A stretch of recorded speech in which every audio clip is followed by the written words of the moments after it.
Same sex marriage यानी समलैंगिक शादी, इसे मान्यता देने की मांग वाली याचिकाओं पर 13 मार्च को सुप्रीम कोर्ट में सुनवाई होनी है। समलैंगिक शादी पर केंद्र सरकार ने एक दिन पहले अपना पक्ष साफ कर दिया है।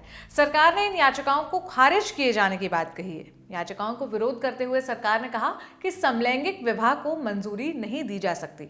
हलफनामे में उन्होंने कहा, समलैंगिक शादी भारतीय फैमिली की अवधारणा के खिलाफ है। भारतीय परिवार की अवधारणा पति पत्नी और उनसे पैदा हुए बच्चों से होती है। शादी के कॉन्सेप्ट में शुरुआत से ही विपरीत लिंग यानी ऑपोजिट सेक्स के दो व्यक्तियों का मेल माना गया है। सामाजिक, सांस्कृतिक और कानूनी तौर पर शादी के विचार और अवधारणा में यही परिभाषा शामिल है।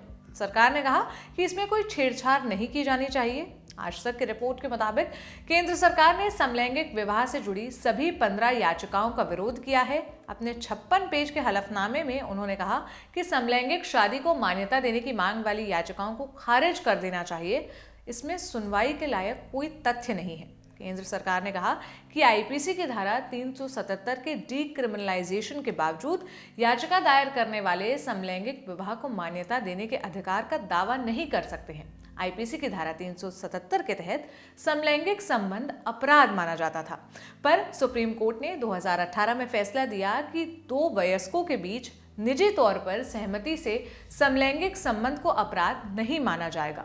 वहीं समलैंगिक शादी पर अपने हलफनामे में केंद्र सरकार की ओर से समाज, कानून, प्रथा, धार्मिक रीति रिवाजों का हवाला दिया गया। यह भी कहा गया कि कानूनन सेम सेक्स मैरिज को मान्यता नहीं दी जा सकती। कानून में पति और पत्नी की परिभाषा जैविक तौर पर दी गई है। उसी के मुताबिक दोनों को ही कानूनों के अधिकार हैं। हलफनामे में कहा गया कि किसी भी पर्सनल लॉ या किसी संहिताबद्ध कानून में एक लिंग के दो व्यक्तियों के बीच विवाह को न तो मान्यता दी गई और न ही स्वीकृति। सरकार ने कहा कि हमारे देश में शादी को एक संस्कार माना जाता है। यहाँ शादी सदियां पुराने रीति रिवाजों, प्रथाओं और सामाजिक मूल्यों पर निर्भर करती है। ये भी तर्क दिया गया कि शादी दो लोगों की निजी जिंदगी पर गहरा प्रभाव डालती है, लेकिन इसे सिर्फ व्यक्ति की निजता के दायरे में नहीं रखा जा सकता, खासकर तब जब दो लोगों के बीच रिश्ते को औपचारिक बनाने और उसके साथ कानूनों की बात शामिल हो। सरकार के पक्ष पर आपकी क्या राय है? आप हमें कमेंट में बता सकते हैं।